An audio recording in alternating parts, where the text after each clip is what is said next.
कैसे UPSC exam को history को टैकल करना है इस एग्जाम में, वो आप जानना चाहते हो तो चलिए स्टार्ट करता हूं मैं इस वीडियो को। सबको पता है कि सर हिस्ट्री बहुत ही वास्ट है, यानी कि सर इसमें सिलेबस बहुत ज्यादा पढ़ने के लिए है। लेकिन इंपॉर्टेंट बात यह है कि ये जो सिलेबस है कोई एक किताब नहीं है एंशिएंट हिस्ट्री के अंदर जहां पर आपको सारे सोर्स चार हिस्से मिल जाए। वर्ल्ड हिस्ट्री में कुछ पोर्शंस बड़े यहाँ पर सिग्निफिकेंट होते हैं, है ना, जैसे फ्रेंच रिवॉल्यूशन हो गया, जैसे आप देखोगे रशियन रिवॉल्यूशन हो गया, इंडस्ट्रियल रिवॉल्यूशन हो गया। सर क्या स्ट्रैटेजी यहाँ पर होनी चाहिए, तो मैं बोलूंगा कि you have to focus. NCERT की बहुत नोट्स क्रिएट करने की जरूरत नहीं होती है कि भाई आप बहुत ज्यादा डिटेल में हर एक पॉइंट को लिख रहे हो, हर एक आप पेज को लिख रहे हो, नहीं, ऐसा जरूरत नहीं है। हेलो एवरीवन, नमस्कार, क्या हाल चाल। तो दोस्तों आप इस वीडियो में इसलिए आए हो क्योंकि आप हिस्ट्री के सोर्सेस को ढूंढ रहे हो, कैसे यूपीएससी एग्जाम को हिस्ट्री को टैकल करना है इस एग्जाम में, वो आप जानना चाहते हो तो चलिए स्टार्ट करता हूं मैं इस वीडियो को बिना समय को खराब किए। लेकिन उससे पहले मैं आपको बता दूं कि मैं यूपीएससी में प्रारंभ बैच के अंदर पढ़ाता हूं। ये बैच पीडब्ल्यू ओनली आईएएस का बैच है और मैं इसमें हिस्ट्री को पढ़ाता हूं, राइट। तो अभी फिलहाल के लिए जो बैच है इसमें आप देखोगे तो ये 3 ईयर का बैच होता है कॉलेज गोइंग स्टूडेंट्स के लिए जो क्लास 12 पास आउट हो गए हैं और वो यूपीएससी की तैयारी करना चाहते हैं, ड्रीम है उनका, तो ये बैच आपके लिए बेस्ट है। क्योंकि फर्स्ट ईयर ऑफ प्रिपरेशन में आप देखोगे तो यहां पर आपको बेसिक लेवल पे पढ़ाई कराई जाती है, आपकी एनसीईआरटीज कवर कराई जाती है। फिर सेकंड ईयर में आपका एडवांस लेवल पे जाते हैं, थर्ड ईयर में आपका ऑप्शनल, सीसैट और आपका रिवीजन होता है। तो ये बैच जो प्रारंभ है ये हिंदी मीडियम में भी अवेलेबल है और ये इंग्लिश मीडियम में अवेलेबल है। आप इसका प्राइस ऊपर देख सकते हैं, ये प्राइस फॉर 3 इयर्स के लिए है। इसमें आपका पूरा प्रीलिम्स, मेंस और इंटरव्यू की तैयारी कराई जाती है। फॉर मोर डिटेल्स डिस्क्रिप्शन में इसका लिंक लगा है, आप जाके वहां से देख सकते हैं। तो कमिंग बैक टू दिस, देखो यहां पर 2 चीजें हैं हिस्ट्री के लिए। पहला चीज तो ये बात सबको पता है कि सर हिस्ट्री जो है ना बहुत ही वास्ट सब्जेक्ट होता है ना। सबको पता है कि सर हिस्ट्री बहुत ही वास्ट है ना, यानी कि सर इसमें सिलेबस बहुत ज्यादा पढ़ने के लिए है, ठीक बात है। लेकिन इंपॉर्टेंट बात यह है कि ये जो सिलेबस है ये आपके प्रीलिम्स और आपको मेंस दोनों में काम आता है, ठीक है। मतलब आपको हिस्ट्री दोनों प्रीलिम्स और मेंस दोनों में पूछी जाती है। अब मेंस के अंदर पहले बात करूंगा तो जीएस का आपका जो पेपर 1 है उसमें यहां पर मेंस में हिस्ट्री के जो पोर्शंस आते हैं, मतलब पेपर 1 में 3 चीजें होती हैं बेसिकली। एक होता है आपका हिस्ट्री, एक होता है आपका ज्योग्राफी, एक होता है आपका सोसाइटी। तो मैं फोकस करने जा रहा हूं हिस्ट्री के ऊपर, ठीक है। हिस्ट्री के अंदर दोस्तों वैसे आप देखोगे तो पार्ट्स होते हैं कितने हिस्ट्री, देखिएगा। एक होता है आपका एंशिएंट हिस्ट्री, एक होता है आपका दोस्तों मेडिवल हिस्ट्री, एक होता है आपका मॉडर्न हिस्ट्री, एक होता है आपका आर्ट एंड कल्चर, एक होता है आपका वर्ल्ड हिस्ट्री, एक होता है आपका पोस्ट इंडिपेंडेंस। तो यस, नो डाउट, इसमें कोई शक नहीं है कि हिस्ट्री में पढ़ना बहुत पड़ता है, कोई शक वाली बात नहीं है।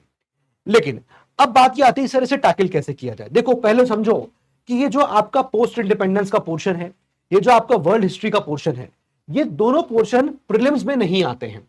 ये दोनों ही पोर्शन प्रीलिम्स के हिस्से नहीं बनते हैं। इनफैक्ट पोस्ट इंडिपेंडेंस छोड़ दीजिए, वर्ल्ड हिस्ट्री प्रीलिम्स का हिस्सा नहीं बनता है, ठीक है। पोस्ट इंडिपेंडेंस से ठीक है, कभी आ गया। जब मैं मेंस की बात करूंगा तो मेंस में भी एक क्वेश्चन के आसपास ही होता है, 1 या 2 क्वेश्चन कभी कभी होते हैं जो वर्ल्ड हिस्ट्री या पोस्ट इंडिपेंडेंस से पूछता है। अदरवाइज बाकी ये जो एरिया है यहां से सवाल ज्यादा बनते हैं, ठीक है। अब मेंस में पेपर 1 के अंदर 20 सवाल होते हैं।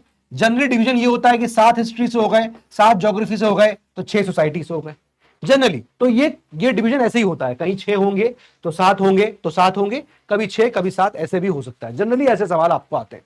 तो जब 7 सवाल हिस्ट्री के अंदर आते हैं दोस्त, तो आपको 7 में से अभी कुछ साल 2025 में जो मेंस हुआ था, आप देखोगे 3 सवाल आपके यहां से थे। मतलब बेसिकली यू विल फाइंड कि भाई एंशिएंट हिस्ट्री से 3 क्वेश्चन पूछे गए। अब 3 कह लीजिए या 2 कह लीजिए, एक सवाल जो पूछा गया था वो टेम्पल आर्किटेक्चर पे था, पल्लवास के आर्किटेक्चर पे था, तो वो अर्ली मेडिवल हिस्ट्री का पार्ट भी बनता है, तो आप उसको यहां भी काउंट कर सकते हैं, ठीक है। और बाकी मॉडर्न का पार्ट हो गया। तो कुल मिलाके जब हम इसको डील करेंगे, ये पोर्शन हमारे लिए ज्यादा इंपॉर्टेंट है, इस पर पहले हमें फोकस करना होता है, इस पर फोकस करना होता है, ठीक है। तो आइए जरा पहले आपको बताता हूं कि इसमें हम बुक्स लिस्ट क्या यूज कर सकते हैं। देखो अगर मैं बताऊं ऑल इंडिया रैंक 1 शक्ति दुबे मैम ने क्या बताया, क्या उन्होंने बताया कि भाई उन्होंने पहले ना बहुत सारे सोर्सेस का इस्तेमाल किया था हिस्ट्री के लिए, है ना। उनके पास जो है ओल्ड एनसीईआरटी भी होती थी, न्यू एनसीईआरटी भी होती थी, बहुत सारी रेफरेंस किताबें उनके पास थी, फिर उन्होंने स्टैंडर्ड किताबें रखी थी, जिसकी वजह से क्या हुआ कि एट द लास्ट वो उसको रिवाइज नहीं कर पाई and hence she lost the attempt, right. फिर उन्होंने क्या किया, सोर्सेस को लिमिट किया। तो आप भी क्या करो कि जैसे एंशिएंट हिस्ट्री है दोस्तों, एंशिएंट हिस्ट्री में अगर आप देखोगे तो आप ओल्ड एनसीईआरटी रिफर कर सकते हो, आर एस शर्मा साहब की एनसीईआरटी है, आप उसको रिफर कर सकते हो, ठीक है। अब जो टीचर आपको पढ़ा रहे होंगे, जैसे इस बैच के अंदर मैं पढ़ा रहा हूं, तो मेरी क्लास नोट्स और प्लस ये किताब के साथ मिक्स करके आप अपनी किताब बना सकते हो, क्योंकि एंशिएंट हिस्ट्री या हिस्ट्री के अंदर मैं बोलूंगा कोई एक किताब नहीं है एंशिएंट हिस्ट्री के अंदर जो जहां पर आपको सारे सोर्स सारी चीजें मिल जाए। मतलब एंशिएंट हिस्ट्री में यू हैव टू रिफर। कभी लोग कहते हैं कि आर एस शर्मा, मैं बता देता हूं सोर्सेस क्या क्या है। एक किताब बोलते हैं स्टैंडर्ड किताब पूनम दलाल की ना, ये जो बुक है ना, ये काफी आप देखोगे तो मेंस ऑप्शनल लेवल पे चली जाती है, लेकिन आजकल कहते हैं जीएस के अंदर इस लेवल पे सवाल आ रहे हैं।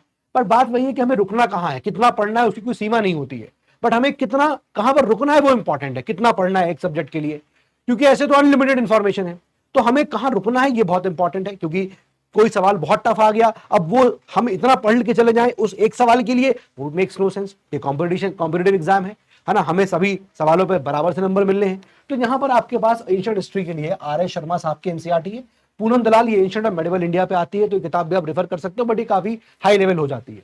तो एक आर एस शर्मा साहब की एनसीईआरटी समथिंग जो आई वुड से कि आप करोगे, प्लस आप चाहो तो तमिलनाडु जो आपका बोर्ड होता है, तमिलनाडु बोर्ड की एनसीईआरटी को यहां पर आप एंशिएंट हिस्ट्री में रेफर कर सकते हो, अच्छी होती है। देन उसके बाद मेडिवल हिस्ट्री की बात करेंगे। देखो मेडिवल हिस्ट्री अगेन मैं इसकी बात करूंगा तो सवाल यहां से काफी कम बनते हैं आजकल सवाल एंशिएंट और मॉडर्न ज्यादा बन रहे हैं, कल्चर से ज्यादा बनते हैं, मेडिवल सवाल कम होते हैं। इसीलिए मैं कहूंगा इसके लिए एक किताब काफी है, that is Satish Chandra sir की। सतीश चंद्रा सर की जो किताब है वो यहां पर काफी होती है, और ये क्लास 11th की एनसीईआरटी है। क्लास 11th की ये ओल्ड एनसीईआरटी है दोस्त, आपको मार्केट में मिल जाएगी। ठीक है, ऐसे आपकी आर एस शर्मा सर की एनसीईआरटी, ये आपकी अगेन ओल्ड एनसीईआरटी है। ठीक है, ये भी आपको मिल जाएगी। ठीक है, क्लियर। अब इसके बाद मॉडर्न की बात करेंगे, तो मॉडर्न हिस्ट्री में आई वुड से दैट यहां पर एनसीईआरटी भी होती है बिपिन चंद्रा सर की, ये ओल्ड एनसीईआरटी है बिपिन चंद्रा सर की, लेकिन आप इसमें डायरेक्टली स्पेक्ट्रम पे जंप कर सकते हो। You can go for this spectrum, और वो स्पेक्ट्रम जिसका ब्लैक कलर का एडिशन है, ब्लैक जो किताब आती है ना, ब्लैक कलर का फ्रंट पेज होता है, आप उस स्पेक्ट्रम को जा सकते हैं। तो मॉडर्न हिस्ट्री में directly jump on to the spectrum वाला पार्ट। मेडिवल में सतीश चंद्रा की सर की एनसीईआरटी मोर देन इनफ है। एंशिएंट के लिए आई वुड से कि आर एस शर्मा साहब की एनसीईआरटी, टीचर जो पढ़ा रहे हैं वो, तमिलनाडु बोर्ड जो है वो हो गया, ये काफी इनफ हो जाती है। मेरे ख्याल से इसका पीवाईक्यूज लगाओगे, कुछ चीजें ऐड ऑन कर सकते हो अपने नोट्स के अंदर। ठीक है, ये होगी तीसरी चीज। फिर आता है आर्ट एंड कल्चर की बात करेंगे, तो आर्ट एंड कल्चर में क्लास 11th का किताब आता है दोस्त। क्लास 11th का किताब है ये फाइन आर्ट्स का, इसको आपको अच्छे से करना है, बार बार करना है। सवाल अपन को आया तो अपन इसी में से कर ले जाएंगे। तो फाइन आर्ट्स की किताब क्लास 11th की है, और एक क्लास 12th की आपको किताब मिलेगी। इन दोनों फाइन आर्ट्स को अच्छे से आपको करना है। इनिशियली टू स्टार्ट विद ही काफी है, कभी टाइम मिलेगा तो और यहां पर चीजें रेफर कर सकते हो। ये हो गया। अब जैसे वर्ल्ड हिस्ट्री की बात करेंगे तो यहां पर एक ओल्ड एनसीईआरटी है। ठीक है, ओल्ड एनसीईआरटी है, ये आपका अर्जुन देव की किताब है, ये आप रेफर कर सकते हो। अगेन पर काफी हो जाता है, यहाँ सवाल कभी इक्का दुक्का आए तो आए। वर्ल्ड हिस्ट्री में कुछ पोर्शंस बड़े यहाँ पर सिग्निफिकेंट होते हैं, है ना, जैसे कि फ्रेंच रिवॉल्यूशन हो गया, जैसे आप देखोगे रशियन रिवॉल्यूशन हो गया, इंडस्ट्रियल रिवॉल्यूशन हो गया, है ना, ये सब आपके बड़े इंपॉर्टेंट, अमेरिकन रिवॉल्यूशन हो गया। तो ये सब इंपॉर्टेंट टॉपिक्स हैं जो आपसे पूछ सकता है। कोल्ड वॉर का एरा हो गया, राइट, ये सब चीजें आपसे पूछता है। तो वर्ल्ड हिस्ट्री आप यहां से रेफर कर सकते हो। तो ये आपके कुछ सोर्सेज है जो आप करना चाहिए। और फिर पोस्ट इंडिपेंडेंस की मैं यही कहूंगा कि भाई टीचर आपको जो क्लास से पढ़ा रहा होगा, जहां से भी आप तैयारी कर रहे हो, उसके नोट्स मेरे ख्याल से मोर देन इनफ होंगे, क्योंकि ये अपने आप में काफी चीजें होती है। ठीक है, तो आई होप ये इतनी सी बातें जो है आपको मेरी समझ में आ गई होंगी सोर्सेज को लेकर। ये सोर्सेज ध्यान में जरूर रखिएगा, काफी इंपॉर्टेंट बातें मैं आपसे बता रहा हूं। क्लियर है। और स्ट्रैटेजी की जहां तक बात है, तो अगर मैं स्ट्रैटेजी की बात करूंगा कि सर क्या स्ट्रैटेजी यहां पर होनी चाहिए, तो मैं बोलूंगा कि यू हैव टू फोकस, ज्यादा फोकस आपका एंशिएंट और मॉडर्न के ऊपर होना चाहिए पहले तो, end of course art and culture. अगर आप बोलोगे कि भाई यस, इन तीन पे आपको पहले ज्यादा फोकस करना है, modern history, ancient history and art and culture, यहां जो सवाल जो है वो ज्यादा आपके लिए बनेंगे और ज्यादा सवाल प्रीलिम्स मेंस दोनों में यहां से आते हैं। फिर उसके बाद आप नेक्स्ट फेज में आप मेडिवल हिस्ट्री को फोकस कर सकते हो, आप अपना वर्ल्ड हिस्ट्री को फोकस कर सकते हो, और पोस्ट इंडिपेंडेंस। कई बार क्या होता है, स्टूडेंट्स तो बिना पोस्ट इंडिपेंडेंस पढ़े चले जाते हैं, है ना, कुछ आंसर बना लिया, इतनी इंफॉर्मेशन नॉलेज रहती है कि 1947 के बाद भारत में क्या क्या हुआ है। ठीक है, तो this is how you can go with the strategy. First focus on these things, फिर मैं आपको और यहाँ पर वीडियोस बना के दूंगा जहां पर मैं आपको और अच्छे तरीके से, मतलब और आपको इन सब्जेक्ट के बाद क्या स्ट्रैटेजी रखें वो आपको बता सकता हूं। तो बेसिकली इनको करिए, प्लस इनके साथ साथ पीवाईक्यूज लगाइए, पीवाईक्यू से क्या होगा कि आपको पता चल जाता है कि कहां कहां से क्वेश्चंस यूपीएससी पूछता आया है, ठीक है। तो आप उनको जो है फिर वहां से कुछ टॉपिक्स को अलग से पढ़िए। एक स्टूडेंट ने मुझे मैसेज किया और कहा कि सर मैं ना स्पेक्ट्रम को एक बार पूरी तरीके से पढ़ चुकी हूं, what should be my strategy now. अगर आपने स्पेक्ट्रम अगर पूरी पढ़ ली है मॉडर्न हिस्ट्री की, then go for the PYQs of modern history. इससे आपको पता चल जाएगा कि किस एरिया से सवाल जो है वो पूछे गए हैं, स्पेक्ट्रम में कहां कहां वो टॉपिक्स हैं, हम उनको ज्यादा फोकस करके पढ़ेंगे। तो हमारा स्ट्रैटेजी ये होना चाहिए, देखो हिस्ट्री एक समुंदर है, आप एक समुद्र में कूदोगे एक हीरा निकालने के लिए, तो आप राइट डायरेक्शन में नहीं कूदोगे तो लहरें गिनते रह जाओगे। इसीलिए मैं कहूंगा कि भाई आपकी जो स्ट्रैटेजी है हिस्ट्री को लेकर बड़ी क्लियर होनी चाहिए कि हमको इतना अथाह समुंदर है, कितना भी पढ़ लो वो अनएंडिंग लगता है। इसलिए पहले फोकस ऑन एंशिएंट हिस्ट्री, जो किताब मैंने बताई उसको फोकस करिए। Modern history, art and culture पहले इतना कवर करिए, यू विल कवर नियरली 80%, आप अच्छे से कवर कर ले जाओगे, इतना कर ले जाओगे पहले, तो मैं आपको साफ साफ बोल रहा हूं, ठीक है। तो यही आपकी स्ट्रैटेजी होना चाहिए, ये सोर्सेज आपके होने चाहिए। ये प्रारंभिक बैच के बारे में था, ये सोर्सेज आपके होने चाहिए, यही आपको यहां पर करना है। अच्छा, जहां तक रही बात नोट्स की, तो देखो एनसीईआरटी के नोट्स ऐसा नहीं है कि आप पूरे पूरे किताब के नोट्स बना लो, पूरे पूरा आप स्ट्रैटेजी बना डालो, पूरा लिख डालो एक एक पन्ना, नहीं, आपको कुछ पॉइंट्स को नोट करना है, एनसीईआरटी से मार्क कर लीजिएगा कि हाँ ये है ये है ये है ना। एनसीईआरटी की बहुत नोट्स क्रिएट करने की जरूरत नहीं होती है कि भाई आप बहुत ज्यादा डिटेल में हर एक पॉइंट को लिख रहे हो, हर एक आप पेज को लिख रहे हो, नहीं, ऐसा जरूरत नहीं है। रादर देन आप की पॉइंट्स को यहां पर फोकस कर सकते हो, की पॉइंट्स को यहां पर आप फोकस करके करिए। क्लियर है यहां तक बात? और साथ ही साथ जो टीचर्स आपको पढ़ा रहे हैं वो करिए, राइट। जब आप स्टैंडर्ड किताब पढ़ेंगे तो वहां से आप कुछ कुछ चीजें लिख के चल सकते हो, that is how you have to go. तो don't treat NCERTs as novels, मैं बार बार बोलता हूं इस चीज को, ठीक है। तो होपफुली आपको बातें मेरी समझ में आ गई होंगी।